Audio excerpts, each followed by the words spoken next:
السلام عليكم ورحمة الله وبركاته، اخواني الاعزاء، معكم مهندس معتصم صبري. طبعا كان سؤال من احد المتابعين لنا عن طريقة ربط الراديو او المسجلات للسيارة. زي ما احنا شايفين عندي موديلين من المسجلات. طبعا اللي لازم نعرفه انه في قاعدة اساسية لا يمكن انها تتغير في جميع الراديوهات، جميع انواع المسجلات. نتعرف على المحتوى فقط. طبعا عندنا القطعة هذه هي قطعة الجي بي اس الخاصة بالراديو، هذه اللي هي راديوة الاندرويد. وعندي الكاميرا الخلفية هذه أمرها بسيطة، يعني بعد كذا نتطرق لها، لكن الآن سوف نتطرق عن طريقة تشغيل المسجلة. طيب، أنا عندي قطبين موجب وسالب، وهما من المحول الذي موجود هنا، المحول باور سبلاي.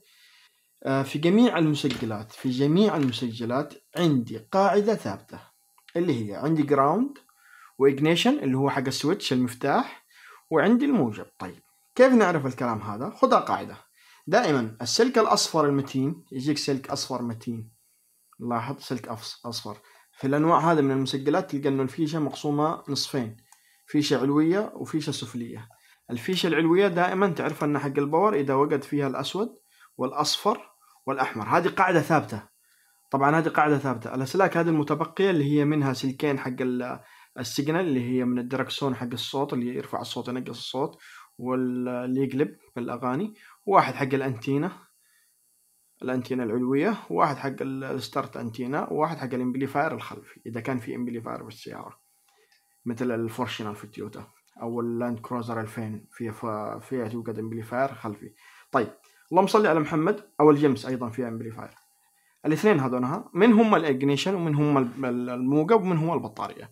عندي هذا اللي هو السالب، وعندي هذا اللي هو الموجب، وهذا اللي يجيك الاجنيشن اللي هي من السويتش المفتاح. طيب، نلاحظ هذه المسجلة الأولى، الراديو الثانية أو المسجلة الثانية أيضا نفس الآلية.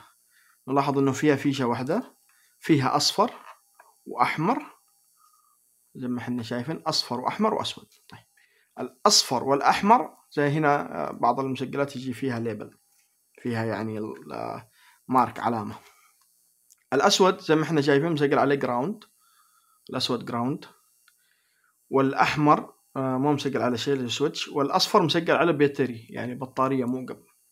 أوكي. طيب، طريقة ربطها كالتالي، مسألة جدا جدا جدا جدا أبسط ما يمكن. ناخذ القطب الموجب. طبعا في بعض الناس الآن أخذوها هواية إنه يحط المسجلة جوا الكاميرا أو التي في ويوزع لها أصوات، لأنه تعتبر أنها أفضل وسيلة لصناعة المسجلات المنزلية أو الاستيريو.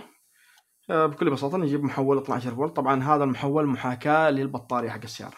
طبعا في السيارة باخذ الموجب اللي هو السالب، أبغى أحطه على الأصفر. أوكي.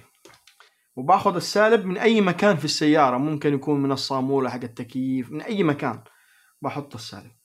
طبعا نلاحظ إنه المسجلة لين اللحظة هذه ما اشتغلت. ليه؟ لأنه لازم نحط له وضع الإجنيشن، فبضطر إن أنا أحط السلك الأحمر الثاني هذا معاه في الموجب. طبعا أنت في السيارة بتحط هذا مع المفتاح.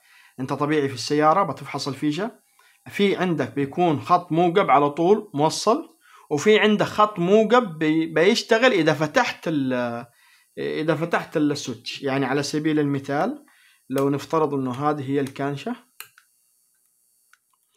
اسمح لي بس، نفترض انه هذه هي الكانشة او هذه هي الاسلاك اللي جايه من الضفيره، بتلقى انه في سلك موجود فيه الباور على طول، والسلك ما هو موجود فيه الباور الا اذا فتحت السويش او المفتاح.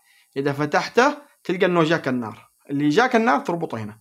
لكن احنا في الحاله هذه فقط لانها حاله تعليميه ممكن ان انا اربطها مباشره، يعني اربط الاثنين دول مباشره مع بعض. ابى اشغل المسجله، القى انها اشتغلت اون. هذه هي المسجله اشتغلت.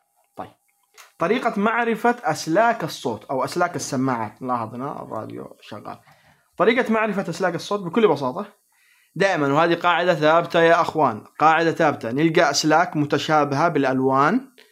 سلك لونه مثلا زي هذا اللي هو السلك الآن اللي في يدي، أبى تلقى إنه نفس اللون هذا صافي، وفي نفسه يوجد عليه خط أسود، هذا يعني سماعة. السماعة الثانية الرمادي، أبى تلقى إنه رمادي ستريت نظيف، يعني رمادي كامل. اوكي. ورمادي عليه خط أسود، هذه سماعة 2. أوكي. سماعة 3 أبيض صافي وأبيض عليه خط، هذه سماعة 3. سماعة 4 أخضر عليه خط وأخضر صافي. طيب هذا بالنسبة للمسجلة هذه. طيب بالنسبة للمسجلة الثانية أيضا نفس المنوال. أبى نلاحظ إنه الرمادي عندي قاعدة ثابتة، إنه الرمادي عندي في خط ورمادي صافي، هذه سماعة. البنفسجي هذا اللون البنفسجي أيضا نفس الطريقة، أبى ألقى إنه في لون عليه خط ولون بدون خط.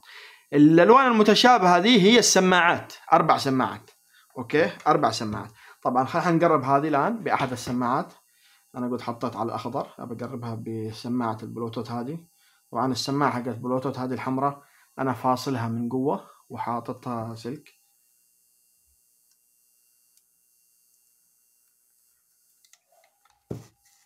حاول نجربها. لاحظ إن اشتغلت السماعة عندي، هذه السماعة. جدا المسألة سيمبل. أنا بحاول أن أنا أقرب الكارت عليها.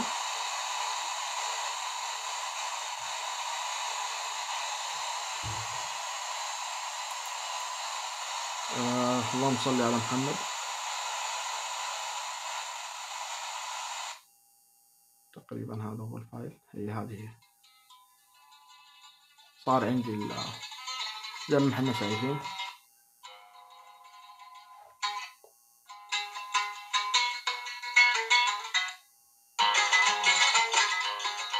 بكل بساطة، عارفين بكل بساطة. طبعا أغاني غريبة مو مشكلة. عشان هذه كانت الذاكرة حق صديق لي. هذه أول مسجلة نقوم بإطفائها، نستخرج الذاكرة نقوم بإطفائها وفصل الأسلاك بحيث نحن نربط المسجلة الثانية. زي ما احنا عارفين إنه هذه أول مسجلة مقسومة قسمين، قسم خاص بالسماعات، هذا قسم السماعات وهذا قسم الباور والكنترول. طيب نأتي للسماعة الثانية نفس الطريقة. يلا الآن أنتم قولوا لي إيش هي الطريقة. ناخذ السلك الأصفر اللي هو البطارية والأحمر على الموجب، جميل. بعد كذا السلك الأسود على الجراوند، جميل. صارت المسجلة شغالة عندي الآن. لاحظ المسجلة اشتغلت، لاحظ عليها اشتغلت ما شاء الله تبارك الله. طيب نجي هنا نربط السماعات. خلاص احنا الآن صرنا ناس خبراء بروفيشنال. ناخذ السلكين اللي هو الرمادي ده،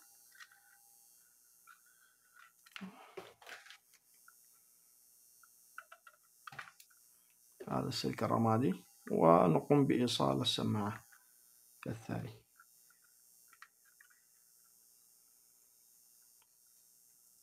طبعا لاحظ أنا هنا حاطط كل سلكين بشطرطون واحد. نقرب للكاميرا بس.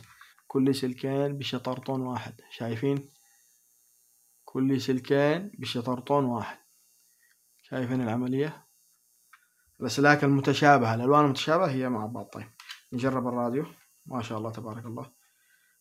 هنا منفذ الذاكرة. منفذ الذاكرة لازم نقوم بربط التوصيلة الخاصة باليو اس بي لها توصيلة خاصة باليو اس بي، لكن مو مشكلة، أنا ممكن أربطها بلوتوث. أجيب الجوال حقي ممكن أربطها بلوتوث.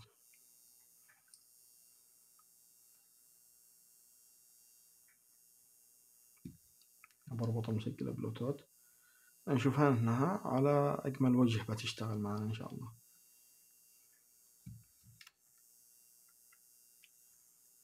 طبعا أنا كل ما أحركها تفصل لأنه عندي ارتخاء هنا. خلينا أعيدها بس. عندي ارتخاء، حاول أن أنا أركبها. خلاص أمورنا إن شاء الله سليمة. خليها تشتغل. جدا الطريقة بسيطة جدا جدا جدا، طريقة سيمبل ما هي صعبة، طريقة جدا سيمبل. يعني ما حد يقول والله أنا ما أعرف أربط مسجلة بعد اليوم. أخواني الأعزاء ما حد يقول الكلمة هذه، طريقة جدا سيمبل وبسيطة وسهلة. اشتغل الأندرويد، نقوم بربطها. طبعا حنا ربطنا الأسلاك اللي هي الأحمر والأصفر اللي هو موجب، الأحمر اللي هو حق السويتش والأصفر الموجب. واللهم صل على محمد. هذه والله طلع فيها أغاني. واللهم صل على محمد. الأسود اللي هو السالم. نشوف الأغاني اللي كان فيها. هذه أزرار عقلات القيادة.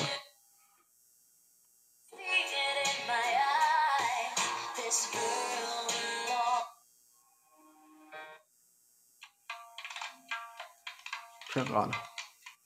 بالتوفيق للجميع أصدقائي الأعزاء. كان معكم مهندس معتصم صبري، وأي استفسار أتمنى منكم أن تتواصلوا معي الخاص، وأنتظروا الجروب الجديد إن شاء الله. شكرا لكم.